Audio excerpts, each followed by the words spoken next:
멘트. 이미지가 하는 일은 정서의 환기이다. 시는 정서의 세계이며 그 정서의 표현이다. 그런데 시 속의 정서는 시인의 구체적인 진술에 의해서 형성되는 것이 아니라 일련의 이미지들에 의해서 형성되는 것이다. 시인이 생경한 감정을 직접적인 진술로 쓰게 되면은 그 시는 설명적인 시로 비쳐 산문과 다름없는 실패한 시가 될 것이다. 시인은 직접적 진술이 아닌 이미지들로서 시적 정서를 환기시켜야 한다. 자, 오늘은 이미지로 쓰는 시라는 주제를 가지고 살펴보겠습니다. 우리 이 시 구성의 3대 요소라고 하면은 운율, 심상, 주제 세 가지를 듭니다. 지난 시간에 우리는 시의 운율에 대해서 살펴보았지요. 그래서 앞으로 몇 시간에 걸쳐서 이제는 심상에 대해서 자세히 살펴보도록 하겠습니다.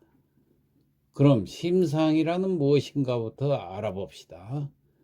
심상이란 시를 읽을 때 마음속에 그려지는 감각적인 모습이나 느낌을 말합니다. 실제로 어떤 대상을 직접 보는 것도 아닌데 구체적으로 표현된 묘사나 비유를 보면은 대상을 직접 보고 겪는 것 같은 느낌을 갖게 되는데 이는 심상으로 쓰여졌기 때문입니다. 이 심상을 가리켜서 루이스는 언어로 그린 그림, 즉 이미지라고 표현을 했습니다. 전통적인 시에서는 운율이 강조되었지만 현대 시에 이르러서는 이미지가 더 부각되고 강조되고 있습니다. 이미지가 본격적으로 부각된 것은 1910년대 영미 이미지즘 이후부터라고 하겠습니다. 영미 이미지즘을 이끈 그 에즈라 파운드는 많은 양의 작품을 내놓는 것보다 일생에 걸쳐서 하나의 이미지를 제시하는 것이 낫다, 이렇게 말할 정도로 시의 이미지를 중요한 요소로 여겼습니다. 우리 한국 시단에 이미지즘이 본격적으로 도입된 것은 1930년대였습니다. 당시 대표 주자였던 김기림은 시에서 감정을 음악성과 연결시키고 지성을 회화성과 관련시키면서 이미지즘은 주지주의적인 태도로 연결을 시켰던 것입니다. 김기림은 다른 무엇보다도 이미지가 현대시의 필수적인 요건이라고 생각을 했습니다. 심리학에서는 어떤 형상을 머릿속에 다시 그리는 것을 이미지라고 합니다. 그렇지만은 시에서는 미술처럼 직접적인 형상을 그리는 것이 아니라 언어에 의해서 재생된 감각적 경험을 가리킵니다. 즉, 언어로 그 형상을 그리면은 읽는 사람이 그걸 그림으로 연상하게 된다는 이야기입니다. 이런 의미에서 루이스는 이미지를 언어로 그린 그림이라고 했던 것입니다. 그래서 시인은 자신의 체험을 직접적으로 독자들에게 전달하는 것이 아니라 언어라는 매개체를 통해서 간접적으로 환기시키는 것입니다. 다시 말해서 이미지를 통해서 독자에게 선명한 감각적 경험을 일깨우는 것입니다. 자, 다음 시를 한번 살펴봅시다. 봄은 고양이로다. 이장이. 꽃가루와 같이 부드러운 고양이의 털에 고운 봄의 향기가 어리우도다. 금방울과 같이 호동그란 고양이의 눈에 미친 봄의 불길이 흐르도다. 고요히 다무른 고양이의 입술에 포근한 봄조름이 떠돌아라. 날카롭게 쭉 뻗은 고양이의 수염에 푸른 봄의 생기가 뛰놀아라. 자, 이 시는 봄이라는 계절에 체험할 수 있는 다양한 감각적 경험을 독특하게도 이 고향이라는 대상에 연결시키고 있습니다. 봄의 향기, 열정, 나른함, 생명력 등 봄이 가능하게 하는 다양한 분위기와 체험을 고양이의 특징적 모습을 통해서 다양한 이미지로 제시하고 있는데, 이를 지각 이미지라고 합니다. 즉, 한국 시에서 흔하지 않은 고양이라는 소재를 등장시켜 가지고 미묘하고 복잡한 봄의 그 다양한 느낌을 선명한 이미지로 일깨우는 작품입니다. 이 시를 읽으면서 고양이가 그려지지요. 또 봄날의 그 나른함이 머릿속에 그려질 것입니다. 바로 이렇게 그림으로 떠오르도록 글로 쓴 것이 이미지 시입니다. 자, 다음 한 편을 더 감상해 봅시다. 유리창, 정지용. 유리에 차고 슬픈 것이 어른거린다. 열없이 붙어서서 입김을 흐리우니 길들은 양 언 날개를 파닥거린다. 지우고 보고 지우고 보아도 새까만 밤이 밀려나가고 밀려와 부딪히고 물먹은 별이 반짝 보석처럼 박힌다. 밤에 홀로 유리를 닦는 것은 외로운 황홀한 심사위원이 고운 폐혈관이 찢어진 채로 너는 산새처럼 날아갔구나. 이 시는 정지용이 어린 자식을 잃고 슬픔을 달래면서 자신의 체험과 정서를 이미지로 육화시킨 시입니다. 그 아픈 슬픔을 안고도 나는 슬프다라든가 슬픔이란 단어를 전혀 사용하지 않고 유리창이 차고 슬프다, 이렇게 자신의 감정을 유리창에 빗대어서 표현하고 있습니다.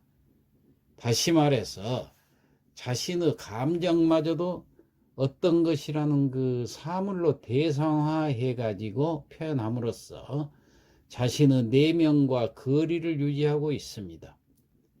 유리에 어른거리는 차고 슬픈 것이라는 표현으로 세상을 떠난 아이의 존재를 환기시키는 것이면서 동시에 그에 대한 시인의 슬픔을 대상화한 표현 방법을 사용한 것입니다. 길들은 양 언 날개를 파닥거린다라는 표현은 마찬가지로 생명력이 크게 약화된 상태에서 애처롭게 몸을 움직이는 아이의 모습을 표현하고 있는 것입니다. 바로 산새처럼 떠나버린 아이에 대한 애정이 스며 있는 표현입니다. 이렇게 정지용은 비통한 감정을 직접적으로 글로 진술하지 않고 사물을 통해서 객관화하는 방법으로 이미지를 활용하고 있습니다. 물먹은 별이라는 표현도 마찬가지죠. 엄밀하게 말하면 별이 물을 먹은 것이 아니라 나의 눈이 눈물을 머금고 있는 것입니다. 비통한 나의 감정과 슬픔 어린 나의 눈을 물먹은 별이 반짝 보석처럼 박힌다라는 표현을 통해서 시각적으로 이미지화해 가지고 시인의 체험과 정서를 생생하게 전달하고 있는 것입니다. 자, 그렇다면 이미지의 유형에는 어떤 것이 있을까요? 상상력은 이미지를 생성하게 하는 원천이 됩니다.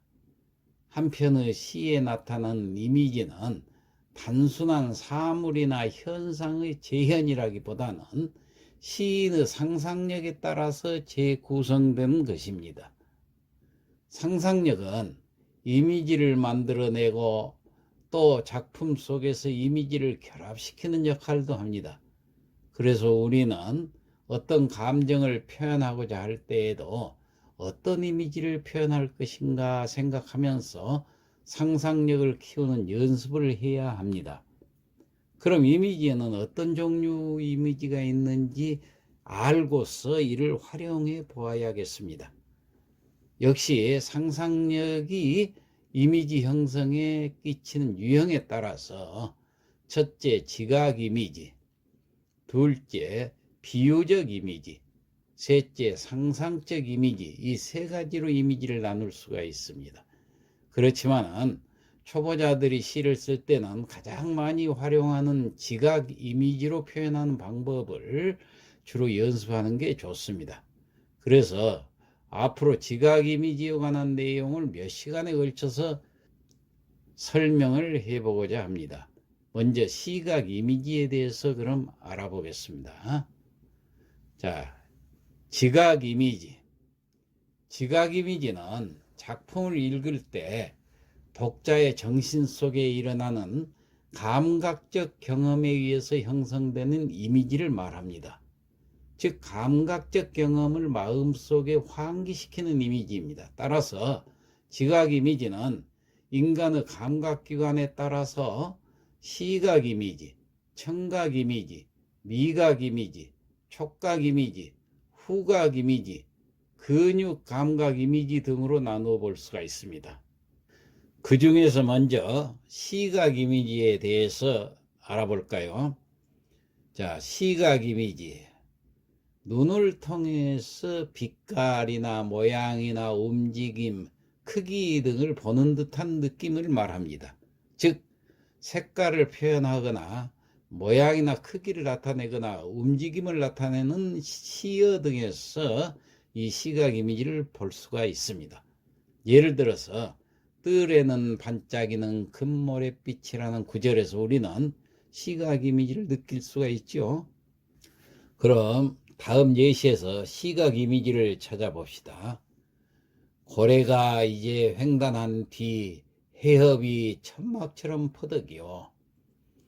흰 물결 피어오르는 아래로 바둑돌 자꾸자꾸 내려가고 은방울 날리듯 떠오르는 바다 종달새 한나절 노려보고 움켜잡아 고 빨간 살 뺏으려고.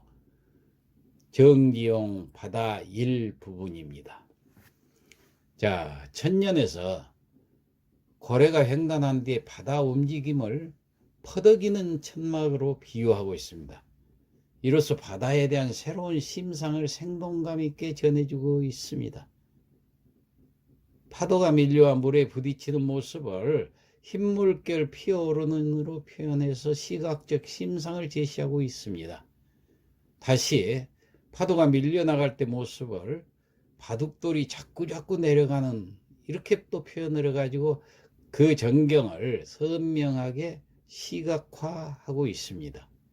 이러한 풍경 한쪽에는 빨간 살을 빼앗기 위해 은방울 날리듯 떠오르는 바다 종달새가 있습니다. 은방울 날리듯 가볍게 떠오르는 바다 종달새, 천막처럼 퍼덕이는 바다, 물살에 휩쓸려 자꾸자꾸 내려가는 바둑돌. 자, 흰빛, 은빛, 빨간빛이 그 색채와 어우러져서 한 폭의 선명한 풍경화를 이 언어로서 만들고 있지요. 특히 자꾸자꾸 내려가는 퍼덕이요, 은방울 날리듯은 동적인 언어로서 시적 공간의 그 깊이와 높이를 확대해 가지고 하강과 상승의 역동성을 보여주고 있습니다. 감각적 심상 구성에 있어서 정기용은 다양한 감각적 경험을 선명한 심상과 절제된 언어로 포착해내고 있습니다. 이 정기용이 감정을 감각화하는 방법은 그 스스로 철저히 인식했던 언어에 대한 자각에 의해서 가능하게 했던 것입니다. 자, 심상의 방법은 1930년대 모더니즘 시인들이 두드러지게 사용했던 창작 방법입니다. 자, 시 한 편을 또 보지요. 누군가 연 문, 누군가 닫은 문, 누군가 앉은 의자, 누군가 쓰다듬은 고양이, 누군가 깨문 과일, 누군가 읽은 편지, 누군가 넘어뜨린 의자, 누군가 연 문, 누군가 아직 달리고 있는 길, 누군가 건너지르는 숲, 누군가 몸을 던지는 강물, 누군가 죽은 병원. 이것은 상송 고엽으로 유명한 프랑스 시인 자크 프레베르의 시 메시지 전문입니다. 이 시는 몇 토막의 스냅 사진 같은 장면만 보여줄 뿐 아무것도 설명을 하지 않습니다. 달리 말하면 이것은 카메라가 찍어낸 실내하고 또 5개에서의 어떤 장면이라고 할 수 있습니다. 8행까지는 실내에 관한 것이고 9행부터 12행까지는 5외, 마지막 12행은 병원 영안실의 실내로 카메라의 렌즈가 이동하고 있습니다. 찍힌 사진은 모두 시각적 이미지입니다. 이 시는 일체의 설명을 거부하고 오직 시각적 이미지로서 대상을 표현하고 있는 좋은 예라고 하겠습니다. 자, 또 하나를 더 살펴봅시다. 승무, 조지훈. 얇은 사 하얀 곶갈은 고이 접어서 나빌래라. 파르라니 깎은 머리 박사 곶갈에 감추오고 두 볼에 흐르는 빛이 정작으로 고와서 서러워라. 빈 대 황촉불이 말없이 녹는 밤에 오동잎 잎새마다 달이 지는데 소매는 길어서 하늘은 넓고 돌아설 듯 날아가며 사뿐히 접어올린 외시 보선이여. 까만 눈동자 살포시 들어 먼 하늘 한개 별빛에 못 오고 복사꽃 고운 뺨에 아롱질 듯 두 방울이야. 세사에 시달려도 번내는 별빛이라. 휘어져 감기우고 다시 접어 뻗는 손이 깊은 마음속 거룩한 합장인 양 하고 이 밤사 깃돌이도 지새는 삼경인데 얇은 사 하얀 곶갈은 고이 접어서 나빌래라. 자, 이에 시는 각 행마다 모두 시각적인 이미지로 일관된 표현이죠. 승무의 춤사위를 아주 구체적인 시각적 표현을 써서 묘사를 하고 있습니다. 게다가 나빌레라, 파르라니, 감추오고, 정작으로, 외시보선, 살포시, 모두 오고, 이밤사 같은 우리말 맛이 아주 살아있는 시어를 써가지고 표현을 하고 있기 때문에 시의 운율도 함께 살아납니다. 자, 그러면 우리도 시각적 이미지로 표현하는 시 한 편씩 써봅시다. 2020년 한강 고두석. 한강을 지키고선 나무들이 천변을 빙 둘러서서 바깥바람을 차단하느라 밤샘을 하고 있다. 버드나무와 미루나무끼리도 거리두기를 하고 서 있는데 그 사이사이엔 등 돌린 거리만큼 어둠으로 채워져 있다. 오늘도 아침에는 솟아오르는데 희망은 색종이처럼 반짝이다 가라앉고 철교를 달리는 기적 소리는 새파랗게 질려간다. 코로나19는 종말론처럼 번져오고 문밖 얼씬도 않던 산수유, 개나리도 군데군데 모이기만 하면 강둑 밖에서 일어난 소식들을 전하느라 입술까지 노래쳤다. 자, 이 시는 코로나를 극복하느라고 거리두기하고 외출 조심하는 그 서울의 모습이 그려져 있습니다. 2020년도지요. 다양한 시각적 이미지를 통해서 한강의 모습들이 실감 있게 표현되고 있죠. 자, 오늘 이 시각적 이미지에 대해서 우리가 살펴봤습니다. 이상 마치겠습니다.